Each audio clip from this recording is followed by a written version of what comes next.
안녕하세요, 여러분. 즐거운 평일입니다. 자, 어제 미국 증시가 개장을 했는데 어제 또 나스닥과 S&P는 신고가를 달성했습니다. 자, 어제 다우 같은 경우에는 신고가를 달성 못했지만 나스닥과 S&P는 신고가를 달성했어요. 그 이유 중 하나는 미국에서 발표한 GDP가 예상치를 웃돌았고 알파벳, 구글이죠. 구글이 실적 발표를 했는데 예상외로 어닝 서프라이즈가 나오면서 구글의 주가가 10% 가까이 상승을 하면서 나스닥 지수가 폭등을 하면서 또 신고가를 달성했습니다. 그런데 우리나라 같은 경우에는 야간 선물도 외국인의 매수세는 별로 없었고 또 오늘 아침에 악재 뉴스가 하나 있었습니다. 미국 트럼프 한국과 중국의 개발도상국 혜택을 박탈시키겠다. 요런 뉴스가 아침에 나왔습니다. 저는 아침에 일어났을 때 트럼프 개도국이라고 이렇게 검색 순위 1위로 돼 있길래 저는 자다 일어나서 그런지 트럼프 개도국으로 봤어요. 이게 개도국이라는 뜻이 이게 뭔지를 몰라가지고 제가 알아보니까 개발도상국의 약자 개도국입니다. 저는 그래서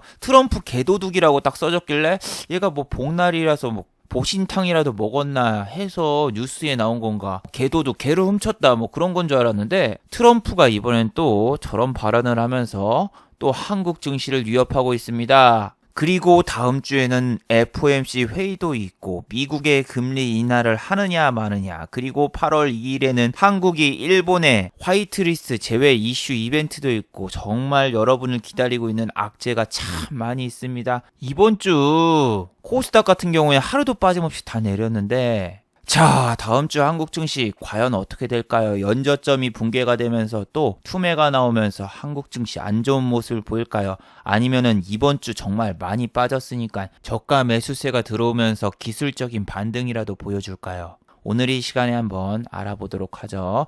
자, 먼저 해외 시황과 국내 시황 그리고 이번 주 특징주들을 한번 살펴보도록 합시다. 자, 먼저 해외 시황입니다. 다우 같은 경우에는 어제 0.19% 오르면서 상당히 좋은 모습을 보여주었습니다. 자, 이 화면 이번 주 내내 보셨죠? 전 세계가 거의 빨개요. 외국의 선물 지수를 제외하고는 그냥 새빨간 모습을 보여주고 있죠. 이 화면은 여러분이 이번 주 제 강좌를 보시면서 한 수도 없이 많이 보셨을 겁니다. 여기도 그렇고 모든 강좌를 살펴보시면은 전 세계의 지수가 폭등을 하고 있고 우리만 맨날 1%대 이렇게 하락을 하고 있는데 현재 우리나라 같은 경우에는 1년 동안 코스피 코스닥 상승률을 보시면은 코스닥 같은 경우에는 부동의 1위, 전 세계 하락률 1위, 상승률 꼴찌, 마이너스 17.2%를 보여주고 있고 코스피는 그 밑에 있습니다. 마이너스 10%. 그리고 3년치로 쳐도 전 세계에서 코스피는 꼴찌. 예, 이런 상황이라서 글로벌 꼴등 증시에 진짜 진면목을 보여주고 있습니다. 자, 그리고 미국의 필라델피아 반도체 지수 같은 경우에는 어제 내렸어요. 0.02% 내렸죠. 어제 보여드린 알파벳, 구글이죠. 구글 같은 경우에는 어제 실적이 발표된 다음에 장중에 보세요. 11.66까지 올랐다가 종가는 9.66으로 62%로 끝났는데 시간 외에서 8% 가까이 올랐었고 그 다음에 장이 열리고 9% 이상 올랐으니까 얘네가 올랐으니까 우리나라의 그래핀 관련주가 혹시 오르지 않을까. 국일제지. 이런 애들이 그래핀 관련주라서 오르지 않을까 했는데 지금 얘네 같은 경우에는 시간 외에서도 반응이 없었어요. 무슨 얘기냐면은 그래핀 때문에 국일재지라던가 크리스탈 신소재가 최근에 상한가를 가고 좋은 모습을 보여주었었잖아요. 그러니까 얘네가 구글의 주가를 혹시라도 따라가지 않을까 이런 생각을 했었어도 시간의 단일가에서 오히려 1% 가까운 하락이 나오면서 안 좋은 모습을 보니까 지금 현재 국내 증시에 얘네가 구글의 주가를 따라갈 이유는 없다고 생각됩니다. 자, 그리고 환율은 1184로 끝났습니다. 거의 하루에 4원씩 오르고 있는데 다음 주에 4원씩 5일간 오른다면은 아마 1200원을 돌파할 수 있겠죠. 가장 무서운 게 바로 이때입니다. 8월 2일 날 화이트리스트 제외 그 뉴스가 빵 뜨면서 이때 그냥 환율이 급등하거나 아니면은 금리 인하를 안 한다. 여기 31일 날 금리 인하를 안 한다. FOMC에서 딱 얘기를 해버리면은 끝나는데 지금 미국이 GDP가 2.1%가 나왔어요. 2.1%. 미국의 GDP가 2.1%면은 예상치 상회입니다. 그런데 이쪽에서는 뭐 2분기 성장률이 2.1%에 그쳐라고 하지만 이 밑에 다른 뉴스를 보면 아시겠죠? 예상치 상회. 잘 나왔다고 평가를 하고 있어요. 잘 나왔다 안 나왔다 평가는 시장이 합니다. 시장에서 나스닥이 신고가 가고 S&P 500이 신고가 가고 그것만 봐도 예상치를 상회했다 좋게 보면 됩니다. 그리고 우리나라 같은 경우에는 정부에서 재정을 투입해서 억지로 1.1%를 만들었고, 두 번째로는 민간 지수 같은 경우에는 또 마이너스가 나왔죠. 그래서 3분기, 4분기 그리고 올해 합쳐도 2%를 못 넘길 거라는 그런 GDP 하향 레포트가 줄줄이 이어지고 있습니다. 모건 스탠리, 노무라 증권부터 시작해서 골드만삭스부터 시작해서 모든 증권사가 한국 경제 성장률을 1.8%로 그칠 거라고 이야기를 하고 있어요. 노무라가 예전에 삼성전자하고 하이닉스 정말 최고점에서 레포트를 썼었는데, 삼성전자 그리고 하이닉스 반도체 호황은 끝났다. 그 레포트를 쓰자마자 바로 그날을 기점으로 계속 내려가지고 걔네가 레포트를 쓰고 공매도를 치고 뺀 건가 뭐 그런 논란도 있을 만큼 좀 잘 맞아요. 그래서 이전에 한국 경제 성장률을 처음에 1.8로 제시한 곳이 노무라인데, 그거 보자마자 사람들이 노발대발하면서 그럴 리가 없다 했지만 진짜 지금 걔네 말을 따라가려고 하고 있죠. 자, 그리고 나스닥 바이오 헬스케어 이 지수를 한번 살펴보시면은 어제 이쪽은 좀 내렸죠. 0.02% 하락을 했습니다. 나스닥 바이오 헬스케어가 못 가면은 우리나라 삼성바이오로직스 그리고 셀트리온, 신라젠 이런 애들이 힘을 못 쓰는데, 신라젠 같은 경우에는 금요일에도 하락을 했죠. 얘 진짜 치사하게 5만원대까지 꼬셔놓고 던지고 그랬었는데 진짜 나쁜 놈입니다. 5만원대를 보여줄 것처럼 했잖아요. 여기 5만원대 탁 돌파매매, 여러분이 좋아하시는 돌파매매, 5만원 찍으면은 바로 들어와서 팔아버리고 5만원 찍으면 바로 들어와서 팔아버리고 그러면서 점점 저점을 낮추면서 여기까지 왔는데, 얘도 올해 3상 안되고 그러면 얼마까지 주가가 빠질까요? 옛날에 얘 만원도 안 했던 걸로 아는데, 처음 상장했을 때. 맞아. 2016년도에 이랬다가 그 다음에 팩400 갔다가 15만원까지 뻥 띄워놓고, 제약바이오 거품이 이렇게 심한 거예요. 1년 만에 만원짜리를 15만원까지 띄워놓고, 그러다가 이렇게 쭉 내려오고 있는데, 다시 원래 자리를 찾아가면은 이 15만원에서 물리신 분들은 어떤 기분일까요? 자, 그리고 또 신고가를 갱신한 나스닥. 자, 나스닥 같은 경우에는 어제 1.11%, 와, 빼빼로데이야? 1111이라고 돼 있는데, 와, 빼빼로데이가 생각나는군요. 자, 그리고 하이닉스와 삼성전자 제 가장 중요한 마이크론 테크놀로지의 주가를 한번 살펴보죠. 어제는 신고가를 갖다가 약간 조정 주고 있습니다. 0.59%. 어이구. 예, 0.59% 빠졌네요. 뭐 얘네가 약간 빠졌으면은 뭐 하이닉스하고 삼성전자 요즘 따라가는 그런 분위기인데, 지금 8월 달에 기다리고 있는 악재 두 개 뭐가 있습니까? 첫 번째, 일본의 화이트리스트 제외. 두 번째, 중국 MSCI 비중 확대. 이쪽으로 이제 비중이 확대되면 한국 증시에 있는 자금이 빠져서 중국으로 간다는 얘기죠. 가뜩이나 지금 한국 같은 경우에는 하루 1 거래량이 4조도 안 되는데, 이렇게 지금 거래량도 적은데 이쪽에 들어오는 돈을 또 중국으로 넘어간다. 참 암울해질 수 있죠. 근데 그건 일단 8월 말이니까 당장 7월 말부터서 생각을 해봅시다. 지금 우리는 7월 말, 이번 주 증시가 정말 변곡점이 될 수도 있고, 그리고 정말 밑으로 빠지는 하락의 시발점이 될 수가 있습니다. 그리고 국제유가 같은 경우에는 변동이 없죠. 56.19%. 예, 지금 중국과 이제 무역 협상을 29일부터서 재개를 합니다. 월요일부터서 재개를 하는데, 지금 이 개도국 지위를 기준을 변경하라 트럼프가 하는 거는 29일 날 할 협상에서 좀 우선권을 가지려고 하는 그런 뉘앙스를 풍기고 있는 것도 있습니다. 자, 트럼프 같은 경우에 내년 미국 대선 때까지 무역 합의를 미루면서 계속 질질 끌 거다. 언론에선 이렇게 이야기를 하고 있고, 마찬가지로 지금 한국과 일본의 무역 규제도 똑같이 내년 총선까지 끌어갈 수 있다라고 생각을 합니다. 이런 거 보시면 알죠?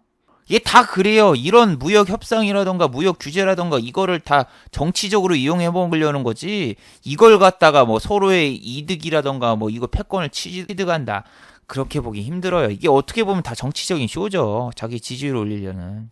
그리고 야간 선물을 보시면은 외국인이 어제 조금 샀네요. 100억을 샀네요. 100억 사고 개인 팔고 기관 약간 팔고 이렇게 끝났는데, 지금 월요일부터 뚜까 맞을 것인가, 월요일날 약간 반등이 나올 것인가는 일단은 많이 빠진 종목들 있잖아요. 뭐 정치 테마주라던가 아니면은 이 대북주라던가 요런 애들은 최근 일주일 아니 한 2주 사이에 한 20% 이상 때려 맞았죠. 좋은 사람들 이때 개성공단 재개 기대감 보여주고 오히려 더 빠졌으니까 이게 몇 프로야? 벌써 30%가 빠졌어요.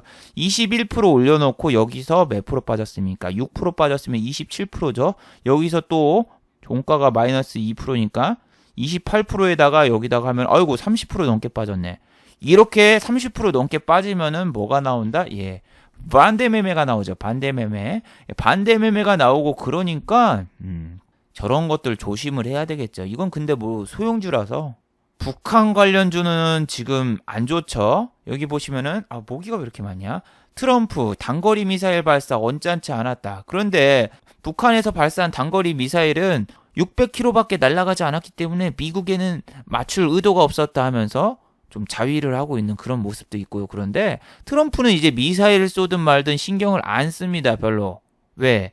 어차피 얘네하고는 어느 정도 체제 유지, 그냥 얘네하고는 립 서비스만 몇 번 해주는 거고, 얘가 지금 정권을 잡을 때 막 빅딜이 이루어지면서 개성공단 재개, 금강산관광 재개 뭐 요렇게 하면서 제재를 풀어주기보다는 계속 그냥 요런 관계만 유지하고 있을 거예요. 뭐 그럼 가끔 또 판문점이라던가 이런 데서 만나는 그런 쇼는 몇 번 해도 전체적으로 트럼프가 지금 뭐 있다고 해도 얘 뭐 종전이라던가 뭐 이런 거 지금 꿈꾸지 마세요. 지금 얘도 별로 관심이 없어요. 한국 지금 대북 관계에 관해서도 얘네가 그 정치적인 쇼로 내년 선거까지는 끌어서 좀 이용해 먹어야겠다 그런 심리지. 지금 바로 뭐 관계가 좋아지고 뭐 지금 뭐 얘네한테 지원해주고 뭐 제재 풀어주고 그런 거는 없다고 생각하시면 돼요. 그런 걸 생각하고 계신 분들은 딱 한 분밖에 없어요. 대북주에 물리신 분들. 자, 그리고 미국의 GDP 성장률이 이렇게 잘 나왔다는 얘기는 30일과 31일에 개최하는 FOMC 회의에서 금리 인하를 안 할 수 있다라는 가능성이 더 높아져서 동결 가능성이 더 올라갔어요. 그런데 지금 언론에서는 만약에 금리 인하를 하면은 25bp라고 돼 있죠. 25bp 정도는 해도 만약에 50bp 이렇게 나올 가능성은 거의 없다라고 이야기를 하고 있어요. 돼도 이거고 이전에 막 다른 나라가 이렇게 올랐던 게 이렇게 될 거라고 생각을 해서 이렇게 올랐었는데 지금은 이렇게 나오면은 시장에서 어떻게 받아들일까요? 근데 어차피 미국 같은 경우에 지금 다 신고가 가고 있고 한국 같은 경우에 지금 신저가를 깨러 가고 있으니까 저 결과가 최대한 좋게 금리 인하를 하는 걸로 최소한 25bp든 50bp든 금리 인하를 하는 쪽으로 가야 됩니다. 유럽에서는 금리 동결을 해버리니까 유럽장이 하루 내렸었는데 지금 우리나라 같은 경우에 조금만 충격을 받아도 그냥 와르르르 깨져버려요. 지금 유리가 금이가 있어가지고 뭐 러시아에서 독도 침공을 하든 아니면 북한이 미사일을 쏘든 조금만 때려도 여기가 막 와르르르 다 깨져버린다고요. 그래서 지금 사람들이 요 트럼프 개도국 뉴스 해당되는 거 농수산물밖에 없다. 별거 아니다. 이렇게 하시는데 농수산물이고 나발이고 지금 그게 중요한 게 아니라 이런 뉴스 하나만 나와도 지금 우리는 증시가 완전히 얼음판이라서 금이 다 가 있어서 저런 뉴스 하나만 나와도 저거 갖다 공매도 치고 그냥 다 빼버릴 수 있습니다. 농수산물밖에 해당되는 거 없으니까 별거 아니다 이렇게 생각하시는 분들은 저 러시아하고 그 다음에 중국 영토 침범했을 때도 별거 아니고 미사일 쏘는 거 맨날 보는데 우린 별거 아니고 그리고 뭐 일본 저 화이트리스트 제외 한 달 전에 나온 뉴스인데 계속 저거 갖다 우려먹고 지금 지수가 몇 프로 빠졌습니다. 하루에 1%씩 계속 빠졌는데 별거 아닌 뉴스에도 그냥 이렇게 빠지는 거예요, 증시는. 그러니까 저런 뉴스가 안 나와야지 그나마 오를까 말까 하는데 저런 뉴스가 나온 상태이면은 오르기보다는 저거 갖다가 얼마나 또 빼먹을까 이 생각을 해야 돼요. 농수산물 관련해가지고 별 피해 없다 하시는 분들은 우리가 왜 한미 FTA 그때 농수산물 관련해가지고 협의할 때 피켓 들고 시위하면서 그때 그 난리를 피웠습니까? 그래서 주식하시는 분들은 조그마한 악재 뉴스가 있어도 대비를 해야 돼요. 우리 베네수엘라가 경제 위기가 왔다. 우리랑 뭔 상관이에요? 근데 우리나라가 빠지잖아요. 그리스 디폴트 났다. 그게 뭔 상관이야? 아니 그리스 디폴트 났다고 우리나라 코스피 1800 가고 그리스 디폴트 났다고 우리나라 코스닥 500포인트 가고 이게 말이 됩니까? 600포인트가 그냥 깨져버리잖아요. 쟤는 디폴트 나고 뭐하고. 그런 상황에 지금 트럼프 개도국 요런 거 분명히 증시에 타격을 줄 수 있습니다. 모르겠어요. 저는 정치 성향이 한쪽으로 기울어져 있지 않기 때문에 여기서 처음에 뉴스가 나오니까 어떤 분들은 뭐 조중동 뉴스다 믿고 거르자 뭐 이러는데 야 SBS 뉴스에도 나왔고 KBS, MBC 모든 뉴스에 아침에 방송을 했었습니다. 이게 가짜 뉴스가 아니라 실제로 한 말이에요. 트위터 한번 가보세요. 트럼프 트위터에다가도 자기가 본인이 그렇게 써놨어요. 여러분 여기 있잖아요. 여기 이게 뭐 가짜 뉴스가 아니라 트럼프가 트위터에다가 본인이 직접 써놨는데 뭐 없는 얘기다 뭐 지어낸 얘기다 뭐 옛날에 있었던 얘기다 막 이렇게 막 희화하려는 사람들이 있는데 현실을 바라봐야죠. 현실을. 참 답답합니다. 자고 일어나면은 뭔가 또 사건이 벌어져 있고 그것 때문에 증시가 내리는데 요즘 정말 너무 스트레스 받는 것 같습니다. 자, 일단은 또 국내 증시를 한번 살펴보죠.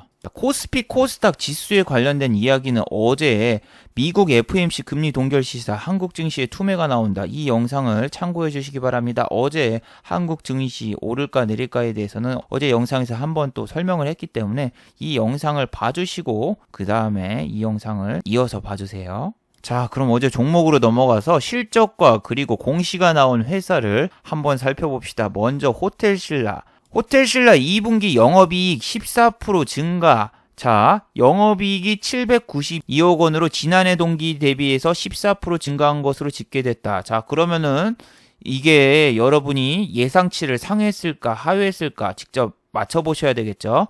14% 증가, 50% 증가 이게 중요한 게 아닙니다. 애널리스트가 제시한 그 예상치를 상회하느냐 하회하느냐 그게 우리한테 중요한 거지 지금 14% 증가 뭐 했다 그게 중요한 게 아니죠. 자, 여기를 보시면은 이건 확정치인데 이게 2라고 적혀있는 게 예상치고 컨센서스인데 이거 P는 잠정 실적 오늘 공개된 게 여기 들어가 버렸네요. 792억 정확히 다 여기다 기재를 해버려가지고 예상치가 지금 안 나오는데 일단은 주가는 내렸습니다. 주가가 살짝 올랐었어요. 저는 실적이 나온 다음에 올랐길래 얘가 올라갈까? 9만원대까지 막 찍을까?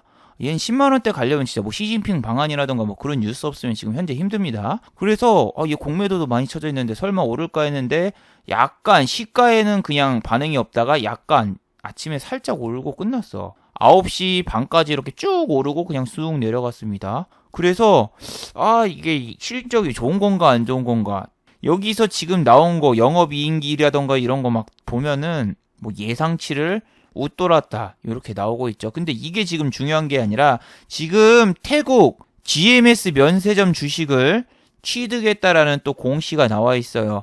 어제 아무래 퍼시픽도 그렇고 자꾸 화장품 회사라던가 면세점 회사들이 뭐 태국이라던가 인도네시아라던가 동남아시아권 뭐 사업을 투자하거나 뭐 그러려고 자꾸 하는 움직임이 되게 많죠. 그 이유 중 하나가 뭐다?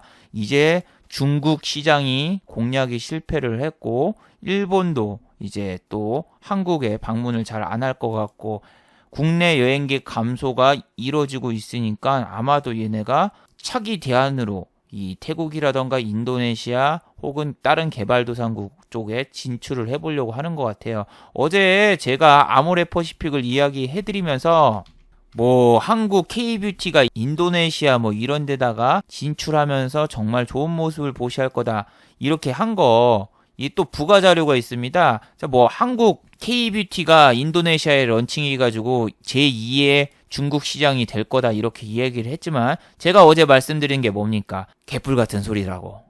여러분 안 들어가지네요. 지금 이 코트라에서 이 순위하고 그리고 한국 화장품 시장 동향이 있는데 1위 그룹은 당연히 인도네시아 사람들은 자국 브랜드 쓴다고 어제 이야기를 했었죠. 53% 이상 차지해서 자국 브랜드가 1위고 우리나라 같은 경우는 26위하고 28위? 뭐 그 정도의 뒤에 있어요. 끄트머리에 있어요. 그래서 한국의 색조 화장품이 뭐 뜬다 이런 뉴스가 있긴 하지만 실제로 딱 추이를 보면은 한국 화장품 소비의 비율이 되게 낮습니다. 특히 우리나라 사람들과 쟤네 나라 이제 인도네시아 사람의 피부색이 달라가지고 인도네시아 사람들한테는 한국 화장품이 좀 안 맞는다 그런 이유가 되게 많아요. 그래서 그걸 좀 뭐 체질 개선해야 된다 뭐 해야 된다 시장 공략을 하려면 뭐 바꿔야 된다 이런 얘기가 계속 나오고 있는데 지금 이렇게 뭐 동남아시아라던가 저쪽 시장 공략한다 뉴스 뻥뻥 띄우면서 주가 띄우려고 그런 모습이 보이면은 저것 때문에 실적 개선이 될 거다 이렇게 상상하지 마세요. 지금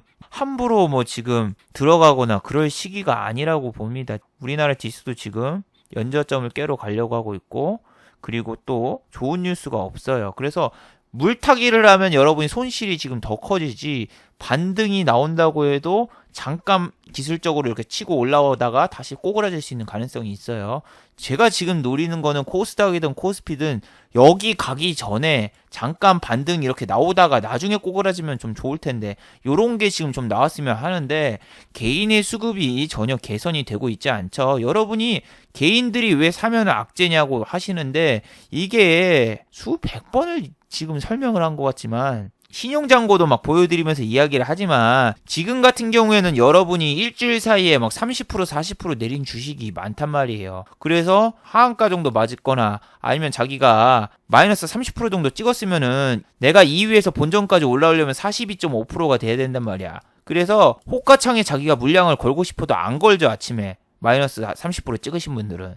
그러면은 여기 위에다가 호가에 잔량이 별로 없어요. 호가에 잔량도 별로 없고 거래 대금도 별로 없고 거래를 별로 안 해요. 근데 외국인이라던가 기관 애들은 그런 거 딱 보고 한 1, 2억 투입해가지고 주가를 한 11%, 20% 이렇게 삐용하고 띄운단 말이에요. 삐용하고 띄워. 여기 호가가 얇으니까 이때다 싶어서 이렇게 매수세가 들어오고 돈을 별로 안 쓰고 주가를 뻥 띄울 수가 있잖아요. 시초가부터 땡기거나 그러면서. 근데 여러분이 지금 밑에서 사봐. 지금 이 증시 장이 안 좋은데 밑에서 막 사봐요. 본인들 지금 어떤 생각하고 있어요? 빨리 아침에 팔고 튀자. 아침에 장도 안 좋으니까 먹튀하고 튀자. 한 1, 2%만 오르면 먹튀하려고 호가 위 한 1%, 2%에다 걸어놓잖아요. 1%에서 2%. 이 위에다 걸어놓잖아요. 먹고 튀려고. 특히 신용 쓴 사람들은 어떻게 해요? 신용 이자가 있으니까 빨리 팔고 튀려고 하고, 미수 쓴 사람들은 3일 안에 팔아야 돼서 빨리 튀려고 하고. 그럼 이 위에 이렇게 걸려 있으니까 얘네들을 떨구는 방법은 뭐다? 주가를 더 밑으로 빼거나 더 그냥 횡보만 시키면 알아서 떨어져요. 알아서 떨어지니까 이런 애들을 떨구는데 자기가 이익을 보려면은 얘네들이 물려있는 데다가 공매도를 쳐놓고, 나는 이 주가가 떨어져도 수익이고 개인은 공매도가 안 되니까 주가가 오르지 않는 이상 다 죽고. 그러니까 지금 계속 빼는 거예요. 만약에 공매도가 여러분 개인이 됐으면은 이렇게 못 빼요. 절대 못 빼요. 주가를 이렇게 빼면은 개인들은 중간중간마다 상환하려고 난리를 치기 때문에 이렇게 막 주가가 중간에 빠지다가도 막 반등이 나오고 그래야 되는데, 지금은 그냥 어김없이 쫙 빠지면서 연중 최저가 가고 그러는데, 여러분이 밑에서 사면은 여기 올라봤자 막 이런 데서 팔려고 하고, 여기서 또 얘네가 돈 들여서 올리려고 해도 여기서 산 애들이 또 이쪽에서 팔려고 하고, 그러면서 계속 물량 때문에 막힌단 말이에요. 그리고 이 위에 물려있는 사람들은 빨리 탈출하려고 또 걸고. 그러면은 이 주가를 돈 안 쓰고 올리는 방법은 이런 데서 맨날 공매도 쳐놓고 주가가 빠져서 신용 반대 매매 나가고, 아니면 미수 쓰신 분들 미수 기간 지나게 만들고 아예 거래량을 다 죽여버리면 돼요. 아예 이런 주식에 관심을 못 갖게 해놓고 이때다 싶어서 찌라시 하나 띄운 다음에 그냥 빵! 개인들 손절 다 끝난 다음에 빵! 띄우면서 장난치는 게 보통 주식시장이에요. 보통의 주식시장. 쟤네는 공매도 했던 것도 상환도 하면서 돈 한 푼도 안 쓰고 돈도 벌 수 있고, 여러분은 신용 썼고 이자 나가고 손절해서 돈 나가고, 그리고 미수 쓰신 분은 미수 기간 다 돼가지고 돈 나가고, 뭐 그렇게 해서 주식을 올리는 게 보통이고, 조정을 주는 게 그런 거예요. 이게 어느 정도 자기가 돈을 투입해서 이 주가를 올리는 방법도 있지만, 여기서 신용 써가지고 있는 사람들은 억지로 이제 자기 돈을 레버리지를 써가지고 이 위에다가 돈을 이렇게 걸어놓는데, 외인 기관 입장에서는 이 물량을 잡아먹을 필요 없이 횡보시키거나 떨구면 알아서 떨어질 물량들인데, 물론 상승장엔 다릅니다. 돈을 적극적으로 투입을 해가지고 이 물량을 사거나 그렇게 하죠. 왜? 지금 상승장이면은 최대한 주식을 많이 사놓고 최대한 위에 고점까지 가서 여기에서 이제 공매도 치고 이렇게 딱 빼도 되니까. 근데 하락장일 경우에는 굳이 돈을 쓸 필요가 없어. 굳이 돈을 들일 필요가 없다고요. 어차피 뭐 공매도도 기간 제한이 있는 것도 아니고, 공매도도 그냥 쳐놓고 횡보시켜놓고 하면 알아서 떨어지는데, 알아서 떨어지다가 나중에 찌라시 하나 띄우고 거기서 위에서 또 공매도 치고 빼버리고, 뭐 이런 식으로 가는 게 지금 너무 많으니까. 어제 모나미도 보여줬지만 이렇게 애국코인 관련주도 위에서 한번 꼬셔놓고 신고가 탁 해놓고 바로 빼고 튀고, 공매도도 어제 많이 쳐져 있고, 얘 말고 SKC 솔믹스라던가 그런 애들 맨날 지금 그러잖아요. 여기서 촥 띄워놓고 위에 올려 4,300원이잖아. 4,300원대 저때 막 꼬셔놓고 이때하고 막 다 꼬셔놓고 던져버리고 그러는 거예요. 그래서 신용과 미수, 그리고 여러분이 막 이제 물량이 들어오면은 외국인과 기관 입장에서는 오히려 주가를 더 밑으로 내려버리지 위로 올릴 필요가 없다니까요. 알아서 떨어져 나가게 만들면 되니까 다 떨어져 나가고 개인 투자자들이 이렇게 막 종목이라던가 지수 이런 거에 다 떨어져 나가면은 그때 하면 되지. 야, 얘네가 지수적으로 만약 풋옵션에 베팅을 했어봐. 그럼 지수를 올리겠어요? 안 올리는 것처럼 똑같아요. 지금은 완전 하방으로 장난치고 있는데 여러분이 지금 들어가가지고 들어왔다 하면은 더 밑으로 빼지 올리지는 않아요. 평균적으로. 근데 지금 코스닥은 매일 이렇게 개인이 사고 있으니까 요 물량을 덜어내야 된다니까요. 이 물량을. 이 코스닥 이 물량을 덜어놓으려면은 투매를 나오게 하거나 아니면은 외국인 기관이 환율이 내려가면서 매수세가 세게 들어와서 위로 오르면서 이 물량을 다 잡아먹는 그 두 가지 방법이 있는데 지금은 굳이 코스닥을 사면서 올리겠습니까? 여러분 이제 신용 만기도 다가오신 분들 많을 텐데 신용 만기 다가오고 알아서 떨어져 나갈 게 보이는데 그래서 올리려면은 신용 저런 거 미수 다 떨궈버리고 그 다음에 올리겠죠. 이런 데서도 떨군 다음에 이제 올리겠지 하는데 한 번 더 팍 뺐던 것처럼 여기서도 여기 터치하면은 그 다음에는 그냥 600 깨고 어디까지 갈지를 몰라요. 근데 저는 이렇게 빠지기 전에 이렇게 한번 턴이 나와줬으면 해요. 이거라도 좀 나와줘야지. 이게 그냥 밑으로 그냥 싹 빠져버리면은 진짜 투매가 투매를 부르고 또 반대매매가 반대매매를 부르는 현상이 나오거든요. 왜 하필 실적 발표 기간에 이런 뉴스가 나오는지 참 안타깝네요. 어제 만도 자동차 관련주죠. 만도도 실적 발표한 다음에 10% 가까이 올랐어요. 그리고 최근에 자동차 관련주 좀 오르고 있었죠. MLCC에서 사막 콘덴스하고 뭐하고 여러 가지 오르고 있었는데 만도가 실적을 발표하고 이렇게 올랐어요. 실적이 과연 얼마나 잘 나왔을까? 얘를 한번 살펴보시면은 자, 만도 영업이익 518억 원 22% 감소. 감소인데 왜 주식이 올랐을까? 얘가 원래 감소될 걸 알고 있었어요. 감소될 걸 알고 있어가지고 이 가이런스를 되게 작게 잡아놨단 말이에요. 이게 한 마이너스 30% 빠지는 걸로 이렇게 했었는데 오히려 22%밖에 안 빠져가지고 이렇게 된 거예요. 여기 보시면 컨센서스 9% 상해. 제가 말한 게 맞죠? 이거를 봐놨어요. 마이너스 30% 정도 빠질 거라고 생각을 했는데 22%밖에 안 빠졌으니까 9% 상해. 이거 체크하고 있었어요. 그래서 이번에 이렇게 오른 거예요. 근데 실적이 잘 나왔다고 해서 이렇게 오르는 게 아니라 말을 했죠. 디오 같은 경우에도 실적이 잘 나왔는데 장이 안 좋고 시황이 안 좋으니까 바로 이렇게 빼버리고 그 다음날 착 올려버리고 이게 실적 나왔을 때 당일날은 잘 안 올리고 그 다음날 올리는 패턴도 있습니다. 근데 이게 다 적용되는 게 아니에요. 모든 종목이 이렇게 적용되는 게 아니라 어제 보여드렸던 LG생건은 실적이 어닝 서프라이즈가 나왔지만 공매도도 많고 맨날 이런 종목이라서 이날 안 갔으면 그 다음날 갔겠지. 개인분들 분명히 그렇게 생각해요. 개인분들은 분명히 이날 안 갔으면 그 다음날 갈 거야 하고 들어가고 개인분들만 이렇게 대량으로 물리는 이런 거. 그래서 패턴이 1이랑 2가 있으면은 2가 나올 것도 생각을 해야 돼요. 가장 상승으로 나오는 이 A라는 단계 그리고 하락으로 나가는 B라는 단계 이걸 생각을 해놔야 되는데 A가 나올 것이다 하고 올인 베팅을 때려보면 B가 나오잖아요. 그럼 죽어요. 올인 베팅은 지금 못해요. 지금은 3분의 1 무조건 분할 매수 분할 매도 이런 식으로 해야 돼요. 지금 뭐 몰빵 못 때립니다.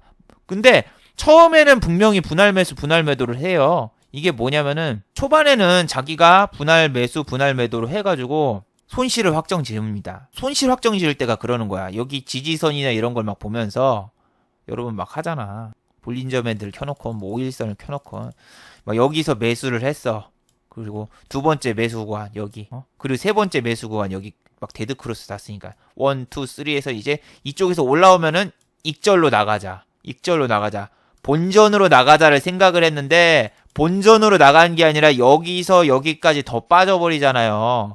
더 빠져버리면 어떻게 된다? 내가 풀베팅이 된 거죠. 풀베팅이 되고 2% 손절을 했어. 풀베팅이 된 다음에 2% 손절을 했죠.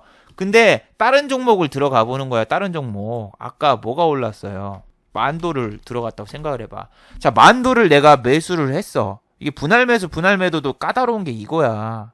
내가 다 알아요. 내가 매매를 하니까. 자, 만약에 만도를 매수를 했어. 막 5일선 막 기준이라는 거 해서 이런 데서 잡았어 봐. 근데 여기서 더 빠지면은 내가 물량 추가를 하겠죠. 근데 여기서 더 안 빠지고 여기서 그냥 쑥 올라가 버려.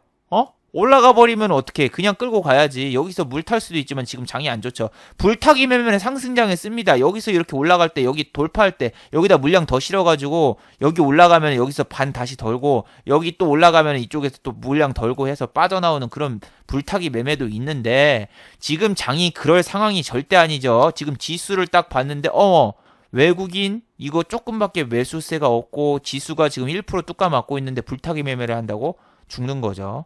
죽는 건데 자 생각을 해봐봐요. 내가 물량을 3분의 1밖에 안 실었어. 3분의 1밖에 안 실었는데 2% 수익이 났네? 그러면은 아까 내가 풀베팅 해가지고 마이너스 2% 찍은 그 금액에 상쇄를 시킬 수 있나요? 못 시킵니다. 못 시켜요. 내가 풀로 베팅을 해야지 2% 수익이 나도 수수료 때문에 약손실인데 약손실이 아니죠. 솔직히 이야기를 해보면은 원금이 100만 원이면은 까졌잖아. 2% 까졌으면 97만 원일 거 아니에요. 수수료까지 다 포함하면은. 근데 97만 원에서 2%가 오른다고 해서 100만 원이 되는 게 아니잖아요. 그러면 내가 벌 때는 3%, 4%를 벌어야 되는데 중요한 게 그거라고요. 분할 매수, 분할 매도를 해버리고 그러는데 자기가 이 손절을 할 때는 풀 베팅이 들어가고 요 상승이 나올 때는 비중이 반도 안 들어가고 3분의 1밖에 안 들어가면은 결국에는 얘네 때문에 여기 수익 나는 애들이 상쇄를 못 시켜서 결국 내 계좌는 마이너스가 된다라는 거. 이게 힘든 거예요. 이게 주식이 쉬워 보여도 이게 힘든 거예요. 내가 손절할 때는 풀로 들어가고 그리고 내가 익절할 때는 풀베팅이 안 되고 비중이 반만 들어가거나 3분의 1만 들어가고 그렇게 해서는 여러분 주식으로 절대 수익이 안 나요. 그러면은 여러분이 방법을 바꿔야 되겠죠. 어떻게 바꾸면 된다. 자, 방법을 바꿔야 돼요. 이제 내가 손절할 때는 3분의 1만 비중은 실었는데 어떡합니까? 3분의 1 비중 시켰는데 내가 이게 다음에 여기 추메라라는 곳에서 그냥 손절을 때려버리는 겁니다. 손절을 때려버리는 거. 손절을 때리고 그리고 반대로 3분의 1 들어간 종목이 오르고 있어. 오르고 있으면은 여기서 막 한 2% 정도 수익 났다. 그럼 익절해요. 그리고 그 다음번에 또 다른 종목 들어가서 여기서 또 오르면은 그러니까 이거를 한 종목에 집착한다는 게 아니죠. 이 종목을 다 먹는 게 아니라 다른 종목 또 들어가가지고 여기서 올라가지고 익절시켜가지고 결국 플러스 2%짜리가 두 개 되는 그런 방법. 그러니까 한 종목에 집착하는 게 아니라 종목을 두 개 나눠가지고 이쪽에서도 2% 먹고 이쪽에서 2% 먹으면은 결국에는 여기 마이너스 2% 난 걸 상쇄시켜가지고 이렇게 할 수 있는데 지금은 이 방법도 솔직히 힘들어요. 왜냐하면 두 번 다 성공한다는 보장이 없고 두 번 다 실패를 하면 손실이 더 커지니까. 이게 이론적으로는 쉬운데 이론적으로 여러분이 여기서 알아두셔야 될 거는 그거라고요. 2% 손절을 한다고 해도 풀 베팅으로 2% 손절하는 게 중요한 게 아니라 지금은 그냥 비중을 조금 들었을 때 안 될 것 같다. 여기에서 좀 지수가 안 좋고 그리고 또 안 오를 것 같다 하면은 바로 잘라야 된다는 사실. 그리고 제가 발상의 전환이라고 하나 있어요. 자, 봐보세요. 예전에는 내가 100만 원을 찍을 때 어떻게 했었냐면은 종가에 비중 베팅을 그냥 때려버리는 거예요. 종가에 비중 베팅을 크게 때려가지고 한 3천만 원, 2천만 원 베팅을 합니다. 신용이나 레버리지 땡겨서. 그래서 아침에 막 3% 정도 먹어. 그럼 90만 원 정도 되는 거잖아요. 3천만 원에 한 3%면은. 그리고 나머지 10%는 적은 돈이 뭐냐면은 한 800 갖다가 2%만 먹어도 얼마야? 16만 원이잖아. 그럼 하루에 100만 원을 벌 수 있어요. 근데 이렇게 이론적으로 보면 되게 쉬운데 반대 결과가 나와봐봐. 지금 같은 경우에 아침 시작하자마자 종가 마이너스 3%부터 때려먹고 시작을 하면은 수수료 포함하면 거의 마이너스 100만 원을 시작하게 되는데 이 방법은 안 통해요 지금. 그러면은 발상의 전환을 하는 게 뭐냐면은 자 이걸 보세요. 이게 보통이 현금이란 뜻입니다. 현금. 이 유통융자는 신용이란 얘기죠. 그러면은 현금은 마음이 편하잖아. 무슨 얘기냐면은 현금으로는 하루 이틀 3일 오버나잇을 해도 이자도 안 나가고 마음을 편히 놓을 수 있습니다. 하지만 미수를 쓰거나 신용을 쓰면은 하루하루가 쫄리고 머리 아프고 미쳐버리죠. 반대매매도 생각을 해야 되고. 그러니까 마음 편하게 현금으로 때리는 거예요. 근데 현금으로 때리는데 얘를 좀 길게 봐야 돼. 얘를 길게 봐야 된다. 무슨 얘기다. 얘는 한 1, 2% 먹는 게 아니라 얘로 한 50만 원 땡기는 거야. 얘로 한 50만 원. 응? 여기 보면 얘로 한 50만 원 정도 땡길 때까지 수익을 내요. 내지? 그럼 이제 나머지 애들 갖다가 이제 조금씩 하는 거야. 나머지 애들은 신용 베팅을 하는데 여러분 장중에 매매를 하잖아요. 장중엔 크게 먹기가 힘들어요. 장중에 10% 20% 못 먹어요. 왜냐면은 보통 단타라던가 장중 매매하시는 분들 한 2%만 올라도 이쪽에서 꺾어치기 하거든요. 이쪽에서 팔았다가 다시 이쪽에서 샀다 이렇게 했다 해가지고 꺾어치기를 해가지고 여기 수익률을 보면은 그렇게 크지가 않아. 이것도 2%라고 써져 있지만 3%도 먹었고 4%도 먹었고 1%도 먹었고 이렇게 해서 이렇게 줄어들었고 이게 한꺼번에 2천만 원 베팅이 들어간 게 아니라 1,000만 원씩 나눠서 들어간 거 뭐 그런 것도 있어요. 그런 것처럼 장중에는 크게 베팅해가지고 많이 먹을 수가 없어요. 그 대신 현금으로 들어간 돈을 약간 오버나잇을 하거나 길게 끌고 가가지고 여기서 일단 50만 원 정도 수익이 나죠. 그리고 만약에 2천만 원을 베팅을 하잖아요. 2천만 원 베팅을 장중에 들어갔다. 근데 장중에 들어갔어도 내가 만약에 2% 손절을 해도 10만 원이 남죠. 무슨 얘기냐? 2천만 원에 2% 손절하면은 40만 원이잖아요. 40만 원인데 내가 아침에 벌어놓은 돈이 58만 원이니까 내가 손실을 본다고 해도 18만 원은 무조건 수익이야. 내가 무조건 수익이란 말이에요. 그러면 어떻게 되겠어요? 매매 자신감이 좀 붙습니다. 근데 시작하자마자 3천만 원을 베팅을 해가지고 마이너스 3%로 시작을 하면은 그거는 복구하려고 정말 노력하다가 결국에 하루에 막 1,000원 벌고 2,000원 벌고 본전을 치거나 아니면 더 큰 손실이 나서 끝날 수 있는데 지금 같은 경우에는 장도 그지 같고 그리고 또 뭡니까? 이 마음의 부담감을 줄이기 위해서 적은 돈의 현금으로 베팅을 하는데 대신 그거를 좀 오버나잇하고 더 끌고 가가지고 수익률을 늘리고 그리고 장중에 신용을 써서 매매할 때는 짧게 끊어서 치고 이런 식으로 매매를 하는 거예요. 옛날이랑 완전히 반대로 했어요. 옛날에는 장중에 비중 베팅으로 아침에 무조건 먹고 점심에 현금으로 조금 먹고 이 전략이 보통 쓰시는 분들이 많아요. 데이트레이더 분들은 다 이 전략을 씁니다. 왜냐? 장중에 현금으로 매매했던 거 때려 맞으면은 종가 베팅에 신용 써가지고 2배 레버리지 써가지고 베팅을 하면은 여기 있는 거를 다음날 상쇄시킬 수 있으니까. 하지만 지금처럼 장이 그지 같으면은 아침에 때려 맞고 점심에 수익이 나봤자 이게 돈이 별로 안 되기 때문에 이 손실난 거에 반도 못 내꾸고 그리고 계속 또 종가 베팅에 풀로 들어가다가 또 다음날 때려맞고 결국 내 계좌는 깡통이 되고 뭐 그런 식으로 되는데 저는 저게 발상의 전환입니다. 저런 다음에 수익이 좀 더 안정적으로 됐어요. 현금으로 하고 비중 베팅을 안 때리고 대신에 하루 이틀 오버나잇 하면서 좀 더 수익을 길게 끌고 가고 그리고 장중에는 레버리지를 쓰거나 아니면은 짧게 쳐가지고 손실이 나도 앞에 있던 현금으로 매매한 게 손실을 보전해주니까 결국 수익으로 빠져나오고 이런 식으로 되는 거예요. 이런 식으로. 근데 이게 말로 들으면 그럴싸한데 이런 걸 하게 될 위치까지 올라오려면은 몇 년 걸려요. 몇 년. 그리고 어제 럭스리라는 종목이 상한가를 갔죠. 근데 이건 얘기했죠. 이게 무슨 종목이다. 관리 종목입니다. 관리 종목. 예, 관리 종목. 상패돼도 이상하지 않은 종목. 얘는 동전주기 때문에 이렇게 장난을 치고 얘는 상한가 같다 하한가 같다 온도 차이가 확실히 있는 종목이에요. 이렇게 급등시켜놓고 다음날 빼버리고 또 뺐다가 올리고 이번에 또 상한가고 그랬는데 상한가 간 이유가 뭐죠? 럭슬 전환사채 발행 결정. 근데 이게 정정공시란 말이에요. 정정신고라고 돼 있죠? 그럼 저건 아니겠구나. 그럼 뭔가 더 밑으로 내려가 보면 있죠. 300억 원 규모의 전환사채 발행 결정. 이 회사가 이제 전환사채 발행을 결정하면은 실적이 이게 턴어라운드가 되거나 관리 종목 탈피하는 게 아닌가 뭐 그런 기대감에 이렇게 오른 건데 이거는 동전주 장난치는 겁니다. 바로 전날에 미래산업 어떻게 했어요? 상한가 보낸 다음에 다음날 꼬시고 던지고 키위미디어 이게 동전주 애들 계속 저런 공시 띄워놓고 장난치는 거예요. 상한가 보내놓고 그 다음날 이렇게 하고 저런 거 상한가 같다고 여러분 좋아할 필요가 없습니다. 럭슬 스카이캐슬도 아니고 이게 뭐 하는 거예요 이게. 이런 거 지금 신경 쓰는 거 전혀 필요 없습니다. 하한가 간 종목들을 보세요. 어제 하한가 간 종목 지니틱스 이거 왜 하한가 갔을까요? 여기 스펙 합병 한다고 해서 그런 거예요. 이게 예전에 뭐였지? 러셀처럼 스펙 합병을 했는데 자 보세요. 얘가 지난번에 저 스펙합병이라던가 뭐 저런 이슈 갖다가 이렇게 올려놨잖아요. 여기 올릴 때는 이렇게 올렸단 말이야. 근데 내릴 때는 이렇게 하한가 내려 꽂으니까 지금 이렇게 스펙주라던가 스펙합병주라던가 뭐 이런 뉴스 있는 애들은 일단 꼬셔. 일단 꼬신 다음에 내릴 때는 하한가 빵. 이게 무섭다니까. 얘 맨날 이래요. 여기서 올려놓고 빵. 여기서 올려놓고 빵. 아, 이거 지겹죠. 지겹죠. 하한가 저런 거 맞으면은 지금 같은 장에선 풀리지도 않는데. 그리고 뭐 대유에이징 이런 애들도 하한가 갔죠. 아우, 이건 또 왜 하한가를 갔을까?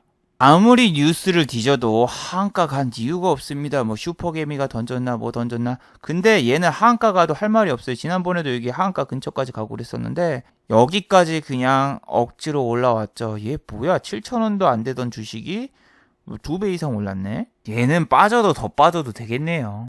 근데 지금 뭐 내린 이유들이 보면은 별거 없어. 어제 뭐 필링스 이런 애들은 했었고 한류 AT 같은 경우에는 원래 지난번에 뭐 상패되기 지금 직전에 종목 있죠. 거래 정지당한 한류 타임즈의 자회사기 때문에 한류 AT 센터 같은 경우에는 또 이번에 또 내린 이유가 불성실 공시 지정. 여기 보시면은 장중 기업 공시, 한류 AT 불성실 공시 지정. 저런 거 하나 지정됐다고 마이너스 20%야? 얘 원래 관리 종목이라던가 그런 종목들은 공시 하나 나오면은 타격이 커요. 왜냐? 관리 종목에서 그 다음에 불성실 공시되면은 또 마이너스 받으니까.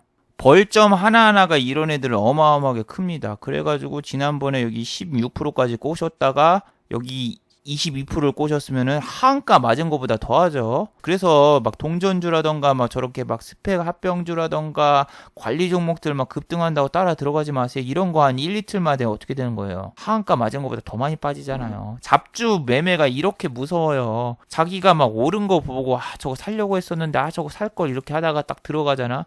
그러면은 바로 하한가 쳐맞고 막 이렇게 내려와요. 그리고 여러분이 이제 뭐 정부 정책에 반대로 가는 주식들, 뭐 카드 회사 주식 같은 경우에는 올라가기 힘들죠. 정부에서는 뭐 카드 회사 연회비 받지 마라 뭐 하지 마라 막 하면서 제재를 했잖아요. 2018년도에 정부에서 카드 수수료 개편 방안 뭐 하고 그래가지고 지금은 뭐 연회비 면제 혜택이라던가 카드 혜택 축소 여러 가지가 나오면서 안 좋게 됐죠. 그래서 삼성카드 2분기 영업이익 전년 대비해서 16% 감소 이렇게 나왔고 주가 내리는데 얘는 원래 소형주라서 거래량도 별로 없고 되게 안 좋아요. 되게 안 좋은데 지금 같은 경우에는 더 많이 내렸어요. 그러니까 원래 이 정도까지 예전에 갔던 그런 주식이거든요. 2011년도에는 얼마였습니까? 66,000원대 주식이 지금은 36,000원. 3분의 1 토막 났죠. 근데 작년에 저 뉴스가 나온 다음에 한 번도 안 올랐어요. 카드 수수료 개편안 발표한 이후에 샥 내렸죠. 이런 카드 회사나 이런 회사는 정권 바뀌지 않은 이상 힘들 거예요. 뭔가 카드 회사에 좋은 뉴스가 있어야 되는데 이 규제라던가 저런 거 개편안 발표될 때마다 안 돼요. 지금 정부의 정책과 반대로 되는 주식들은 사면 안 된다. 두산중공업 원전 어떻게 되죠? 탈원전 정책 하고 있기 때문에 해외 수주 절대 못 받는다고 생각을 하시면 돼요. 여러분 이거는 정치적인 편향적인 시각이 아니라 주식은 여러분 상식적으로 생각을 해야 돼요. 주식은 상식을 절대 벗어나지 않습니다. 두산중공업도 정부의 정책에 반대되는 정말 피해주 중 하나죠. 원전 건설에 관련 주인데 이 주식이 지금 뭐 사우디 원전 건설, 영국의 원전 건설, 그리고 중동국 MOU 체결 뭐 이런 거 수도 없이 이런 뉴스가 많이 나왔었죠. 한국에서는 탈원전을 하고 탈원전한 기업들은 그럼 어떻게 하냐 하니까 원전을 수출하면 된다라고 정부에서는 그렇게 답변을 했는데 여러분이 상식적으로 생각을 해보세요. 원전을 안 짓는 그런 나라에서 수주를 맡길까요? 원전을 우리나라에서 안 지어요. 뭐 다른 나라가 이제 원전을 지을 건설할 건설사와 나라를 선택을 하는데 우리나라를 과연 선택할까요?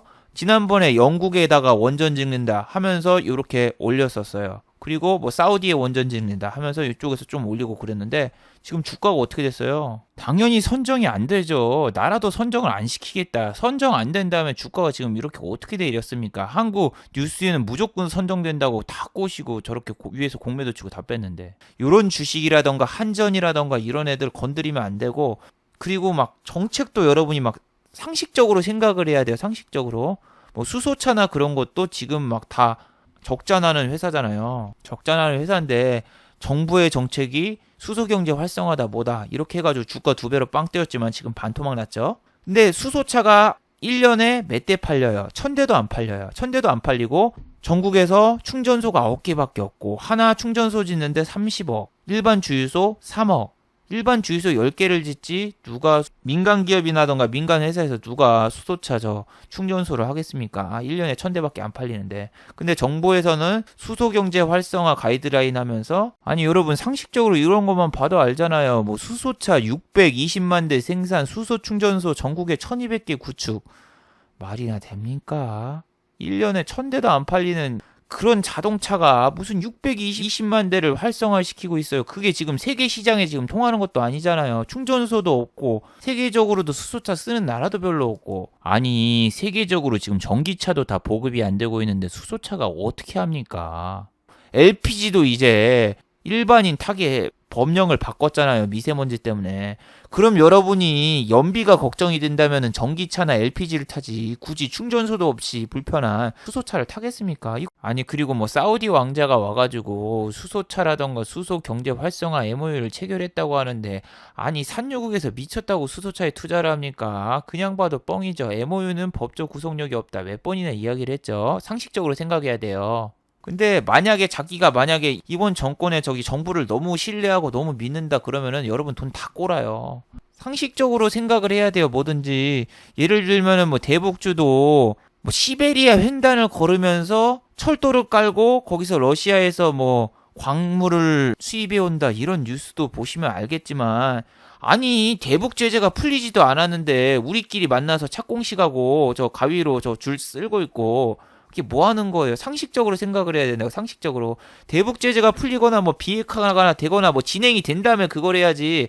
그냥 우리끼리 막 밀어붙이면서 막 지금 사업이나 이것저것 막 다 벌리고 있는데 그게 가능한 건가요? 아니 그래서 막 철도주 이런 거 막 곧 종전되고 뭐 되고 막 이런 거 소설 쓰면서 여러분이 막 그런 생각을 했었으면 이 꼭대기에서 물렸다고 생각을 해봐요. 이거 반토막도 더 나서 지금 4,850원이야. 근데 일반적인 사람이라면은 그냥 저걸 봤을 때 뭐 지금 착공식을 한다고? 대북 제재가 풀렸나? 조금만 검색해봐도 아직 미국이라던가 유럽에서는 제재를 안 풀었어. 근데 우리끼리 만나가지고 벌써부터 착공식 하고 있고 조사까지 하고 있네. 참 웃기는 일이죠. 이게 일에도 순서가 있는데 순서가 그냥 뒤죽박죽되고 딱 조금만 생각해봐도 이거 안 되겠구나. 현실적으로 판단을 해야 되는데 그 분위기에 취하거나 아니면은 자신이 좋아하는 정당이라던가 그런 정치적인 성향을 주식시장에 가지고 있으면 전 돈 다 꼴습니다. 전 박근혜도 까고 이명박도 까고 이쪽도 까고 다 까요. 한쪽에 치우치지 않는데 한쪽에 치우치신 분들은 무슨 뉴스가 나와도 가짜 뉴스다 뭐다 뭐 이렇게 생각을 하면서 본인 혼자서 해석을 해버리니까 그러니까 돈 다 꼬라버리는 거죠. 그래서 좀 이 주식의 본질을 파악을 해야지 뜬 소문이라던가 뭐 이런 거 보고 사면 안 돼요, 주식을 좀. 그래서 대북주 물리신 분들도 막 트럼프 노벨상 막 이론까지 막 소설 써가면서 막 있었는데 진짜 안타깝습니다. 그리고 또 어제 또 뉴스가 있었죠. 자, YG 엔터테인먼트 빅뱅 소속의 대성 씨가 건물을 하나 가지고 있습니다. 300억이 넘는 걸로 하는데 여기서 불법 성매매 업소가 있었다 해가지고 어제 논란이 됐고 YG 엔터테인먼트의 주가는 어제 5% 가까이 내렸어요. 아마 연중 최저치를 갔을 거라고 생각을 하는데 예, 어제 연중 최저치 돌파했죠. 자, 그래서 엔터테인먼트 관련주나 그런 건 뭐다? 지금 절대로 들어가면 안 된다. 계속 꼬치꼬치 깨내면서 뭐 털어서 먼지 안 나오는 사람은 없겠지만 뭐든지 지금 파파라치처럼 붙잡고 무슨 사건 하나씩 다 꼬치꼬치 깨낼 거예요. 그럼 엔터주는 지금 저점이 아니라 더 붕괴될 수 있습니다. 여기서 더 붕괴될 수 있는 이슈 뭐 있다? 예, 이제 일본에서 화이트리스트 제외하고 추가 보복으로 일본의 한국 연예인 출연 금지 뭐 그런 조치 하나만 취해도 얘네들 그냥 더 난리 납니다. 예전에도 보여드렸죠. 매번 보여드렸지만 일본에서 이제 한일 관계가 악화된 이후에 이명박 대통령 독도 방문 한 이후에 그 다음에 한일 관계가 악화됐고 한국 연예인 출연 금지 그리고 한류 열풍이 쑥 사라지면서 SM 주가가 그냥 점화 세방 이렇게 갔던 것처럼 바닥 밑에 바닥 더 있습니다. SM, YG 엔터테인먼트, 엔터 관련주 지금 어떤 뉴스가 나올지도 몰라요. 트와이스 같은 경우에는 지금 일본에서 콘서트를 했는데 지금 바로 초동 물량이 매진이 되고 거기다가 또 무슨 뉴스가 있었습니까? 미주 투어 해가지고 또 4만여 명의 팬이 몰렸다. 그런 이유로 지금 주가가 잠깐 올랐는데 여기 레포트들 서서히 나오고 있죠. 한일 관계 악화에 활동 제약이 걸릴 것이다. 이렇게 계속 레포트가 나오고 있어요. 이건 당연한 거예요. 그나마 트와이스 같은 경우에는 멤버 3명이 일본인이니까 좀 이야기가 없지. 다른 그룹 방탄소년단들 지난번에 콘서트 하다가 거기서 히로시마 원자폭탄 티셔츠 입고 나와가지고 방송 출연 금지당하고 한 사건도 있었는데, 그런 것처럼 지금 트와이스를 제외한 다른 그룹이 뭐 콘서트를 하거나 뭐 그런 것도 좀 제약이 걸릴 것 같다 개인적으로 생각을 하고 있습니다. 여기 밑에서 트와이스 때문에 지금 잠깐 친저가 찍고 올라오고 있지만 얘네도 지금 위험합니다. 지난번에 살짝 올라온 척 빼버리고 살짝 올라온 척 빼버리고, 엔터주도 지금 건드리지 않는 게 좋습니다. 그나마 여러분 지금 증시에서 기대해 볼 수 있는 거 임시국회 7월에 임시국회 해가지고 뭐 추경이든 뭐든 빨리 좀 체결되고 뭐 첨생법이나 그런 것도 좀 돼가지고 코스닥 뭐 요런 종목들 좀 수급 들어오면서 올라주는 게 그나마 최선의 시나리오인데 저게 쉽게 될지 안 될지 모르겠네요. 지금 첨생법이라도 되면은 그나마 좀 바이오, 제약 요런 애들이 살짝 움직여주면서 지수 자체는 코스닥이 좀 떠받쳐줄 수가 있는데 저게 또 쉽게 될지 안 될지 모르겠네요. 지금 악재만 매일 나오고 있어서 우리 증시가 위로 가기보다는 하방을 보는 게 너무나 당연한 얘기고, 또 만약에 반등이 나온다고 해도 이런 식으로 잠깐 한두 달 반등이 나오고 끝날 확률이 지금 우리 시장에는 되게 높아요. 좀 숨 쉴 틈이라도 좀 줬으면 좋겠는데 지금 이렇게 숨 쉴 틈이 나올 만한 뉴스가 뭐가 있을까? 저도 모르겠네요. 지난번엔 트럼프가 중국에서 전화 받았다 해가지고 G20 정상회담 전까지 이렇게 올랐는데 이젠 좋은 뉴스보다 그냥 악재만 더 안 나왔으면 좋겠습니다. 자, 마지막으로 한번 정리해 보도록 하죠. 1번, 하락장에서 신용 매매보다는 현금으로 매매하셔야 됩니다. 지금 현재 신용으로 매매를 하면은 수익 볼 확률이 극히 드뭅니다. 손실 볼 확률 극히 높아요. 현금으로 오버나잇 하면 신용 이자라도 없죠. 만약 물렸더라도 좀 더 가지고 갈 수도 있어요. 하지만 신용으로 매매하면은 반대 매매와 이자가 압박으로 못 견딥니다. 두 번째, 정부 정책과 반대로 가는 회사 안 좋습니다. 정부에서 내놓은 정책과 반대로 가는 회사들, 아까 삼성카드 있죠. 그리고 중공업, 그리고 또 한국전력 이런 회사들 정권이 바뀔 때까지 오르기 상당히 힘듭니다. 이미 마이너스 50% 이상 찍은 거 많죠. 공매도도 다른 종목에 비해서 어마어마하게 많아요. 그래서 단순히 주가가 싸 보인다고 PBR, PER 대입하면서 이런 주식 사면은 큰 손실을 볼 수 있습니다. 자, 유튜브 광고도 끝까지 시청해주시면 정말로 고맙겠고 좋아요와 구독하기도 많이 눌러주시면 정말로 고맙겠습니다. 아, 참 또 그리고 어제도 생방송을 안 했는데 후원해주신 분들이 있네요. 여길 또 클릭해서 보면은 어젠 방송을 안 했는데 민수님 10,000원 후원 고맙습니다. 요즘 장이 너무 힘들어서 저렇게 조그만한 후원이라도 정말 너무 감사드립니다. 자, 다들 수고하셨고 즐거운 주말 되시기 바랍니다. 수고하셨습니다.